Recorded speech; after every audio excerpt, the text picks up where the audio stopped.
already said that it was, and y'all are just gonna pretend that it wasn't over and over again.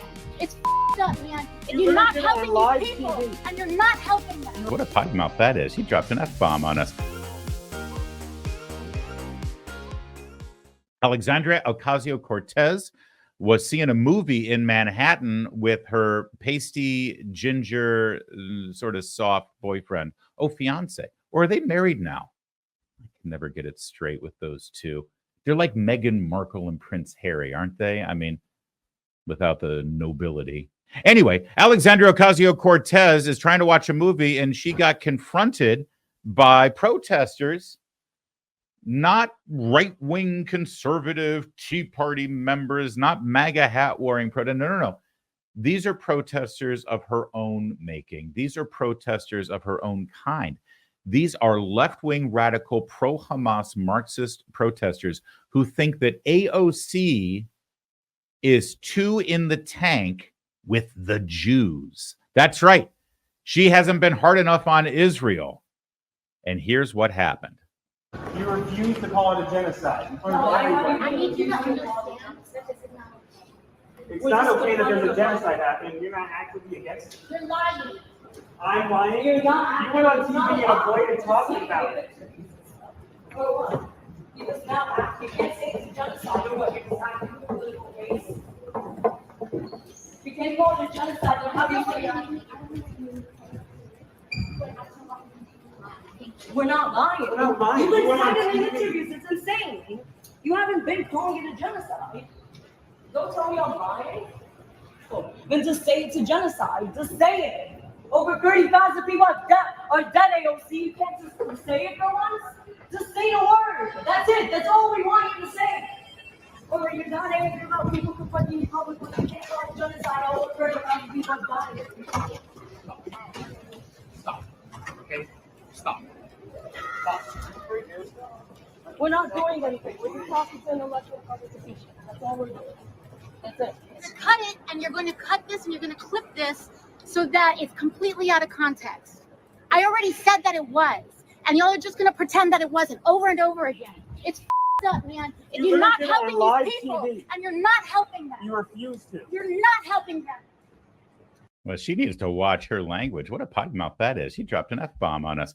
I do like the ginger Pillsbury Doughboy tried to look intimidating there, but I don't think it was happening. Now, she brings the fire. I mean, honestly, who do you want to be in a fight with here? Who are you more concerned about between these two? Hold on. Let me get a good here we go.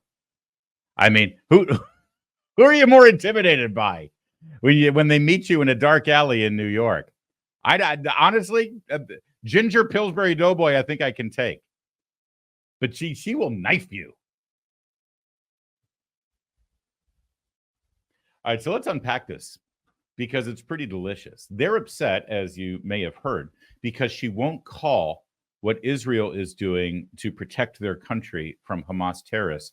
They won't call they're upset because she won't call it a genocide. All right, and do you know why it shouldn't be called a genocide? Well, because, I mean, it's not a genocide.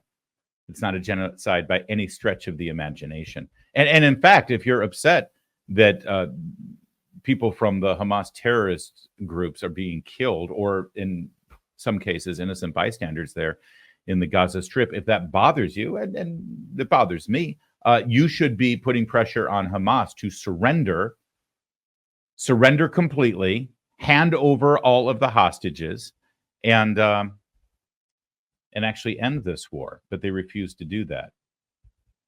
If your concern is about the dead terrorists instead of about the hostages that continue to be held against their will and sexually assaulted and worse, well, you've got a broken moral compass. And those protesters do, in fact, have a broken moral compass.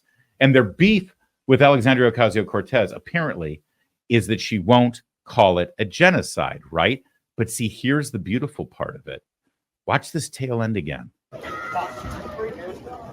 We're not doing anything. We're just talking to an intellectual participation. That's all we're doing. That's it. Cut it, and you're going to cut this, and you're going to clip this so that it's completely out of context. I already said that it was. Wait a minute, what? I already said that it was. So she did say that it was a genocide? I'm sorry, she called it a genocide because That's kind of newsworthy. Did I miss that? So now, I mean, for a second there, I was actually feeling sorry for her. That she's standing her ground, and she may be pro-Hamas, and she may be standing shoulder to shoulder with her squad members, Ilhan Omar and Rashida Tlaib.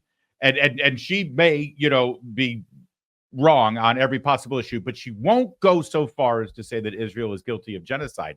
But now she's saying that she already did, and they're just going to edit this deceptively? That's all we're doing. That's it. You're gonna cut it, and you're going to cut this, and you're going to clip this so that it's completely out of context.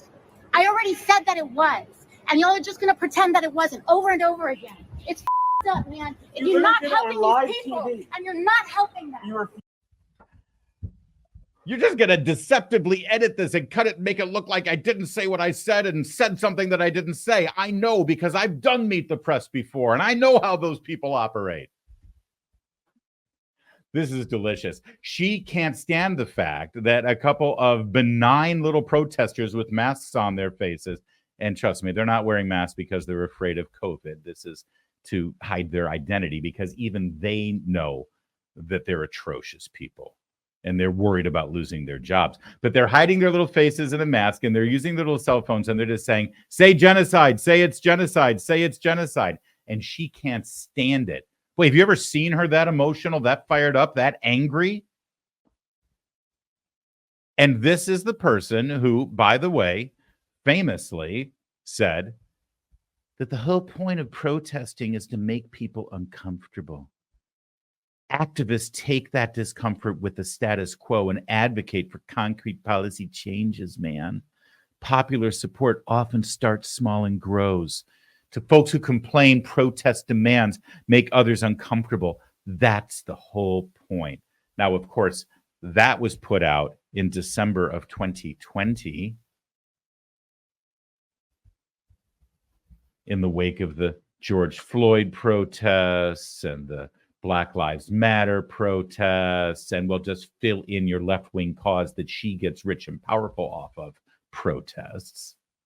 And if you complain about those protests and think that it's a problem that your streets get shut down by people who worry about the temperature of the weather on any given day, and you can't get to work, or you can't get your kids to a hospital because they're sitting in the sidewalk blocking traffic, or shutting down a bridge or an overpass, or dump cans of soup on a great work of art, or burn down businesses and loot stores, if you dare to complain about that, the whole point of protesting is to make people uncomfortable, man. But boy, she doesn't seem to be able to take a little discomfort when it's disrupting her day at the mall, or I think it was a movie theater. I'm not sure. But she was just trying to have a pleasant afternoon in Manhattan with whoever that guy is. She just can't seem to take it. And let's not forget, this is somebody who joins every protest she's down with, every march, every civil disobedience, whatever the cause.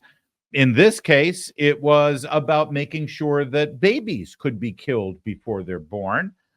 This was famously in front of the Supreme Court. And I mean, she was even willing to get arrested.